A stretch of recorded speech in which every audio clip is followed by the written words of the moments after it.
Vanakkam, Namaste and blessings to everyone. This is Dr. Bhairavi Balasubramanian, PhD, the Sky Priestess, wishing you a very, very happy New Year 2019. 2018 has brought a lot of changes for just about everybody on the planet. We're still recovering from it, really. But 2019 is going to give us a lot more opportunities for growth and consolidation and really committing to a lot of the lessons and insights that we have been gathering in the previous year. Now, as usual, there's a lot going on, and I'm just going to focus on the most important thing. What we are experiencing right now is the build-up to the Sun-Saturn conjunction in Capricorn. So what this energy is going to be asking you right at the start of the year is to really, really think about what matters. What is the larger legacy you have come to build in the world? Who have you come to build it with? What are you willing to do to achieve your larger goal and ambition? And whether that is in alignment with your greater value system and moral judgment. These are the questions that are going to be coming up for us. Because it's very easy, especially in these times when Jupiter is in Sag, heading for its own square to Neptune in Pisces, it's very easy for us to get caught up in our own visions of the world, our own understanding of reality, and our belief in our own competence and knowledge, none of which is necessarily a bad thing. But as with all things, moderation, moderation, moderation. When we become too rigid about our view of the world, we lose a certain flexibility that is required to keep up with all of the wonderful transformation that the universe brings. And that is when transformation becomes something you begin to resist. That's when change becomes a lot slower, a lot more painful than it needs to be.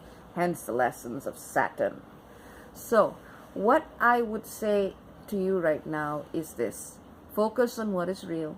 Question whether you're doing it for the right reason and you're doing it in the right way.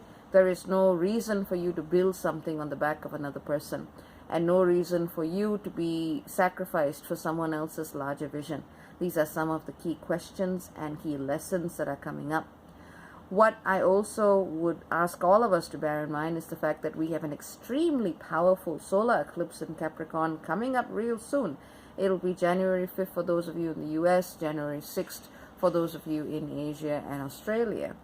And effectively, this is an energy that is going to ask us to transform, absolutely transform our relationship individually and collectively with what is power truly worth, and what is our relationship to power.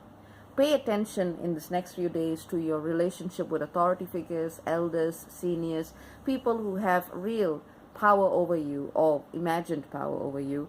Any institution that has a very structuring or guiding influence on your life, whether it's the government, whether it's a bank, or simply individuals that you can look at as elders, weight holders, anchors in a community that help to shape its particular relationship to customs, culture, and the continuing of tradition.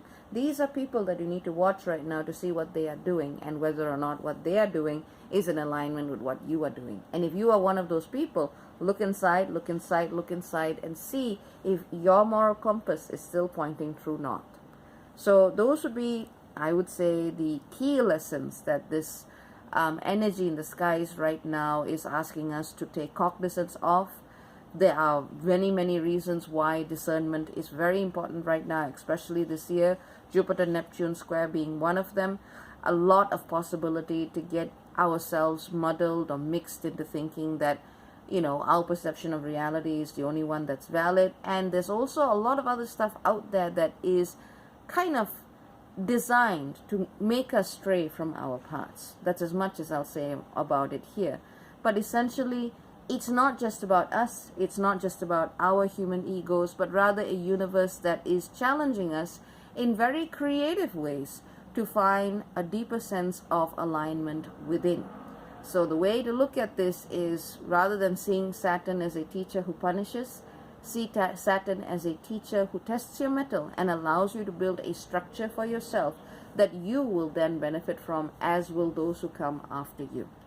So with that in mind, you don't need to be, you know, walking around carrying a huge burden on your back saying, oh my God, Saturn's here, Capricorn's here, what do I do? Align yourself within, walk with purpose, walk in the knowledge that you walk in alignment, and dance, play, have fun. Go and do the things that you want to do, because none of that is out of alignment. To actually bring structures that are worth keeping on this planet, we need to infuse them back with a sense of joy and authenticity and play. And that is one of those beautiful evolutions that we see within the Capricorn archetype. Very often Capricorns actually get a lot younger when they age physically, because they've kind of done all the heavy lifting early on in their lives. And that's also what we are being asked to collectively look at as a possibility. Be very, very serious about what you're doing. Be very clear about what you're doing. And when you've got all of that stuff down, when you've got your foundation solid, when you've got a clear vision and understanding of what you're doing, dance, be happy, play, sing. Ask older Capricorns how it's done. That is, unless they have gotten stuck in their own process, which is a different issue. But I mean, some of the best and happiest and brightest people I know are people who have journeyed through this archetype and done their own work within it. Just remember, the season is not meant to bring you down. It is meant to give you strength and to help you go forward, forward, forward. Truly, our future lies in the children, and what we are doing is building structures that they can inhabit in ways that can reorient this planet to the trajectory that it needs to evolve on, in a way that is in our highest and deepest good, individually and collectively, whilst honoring our free will. Take care, and blessings to everyone. Bye-bye.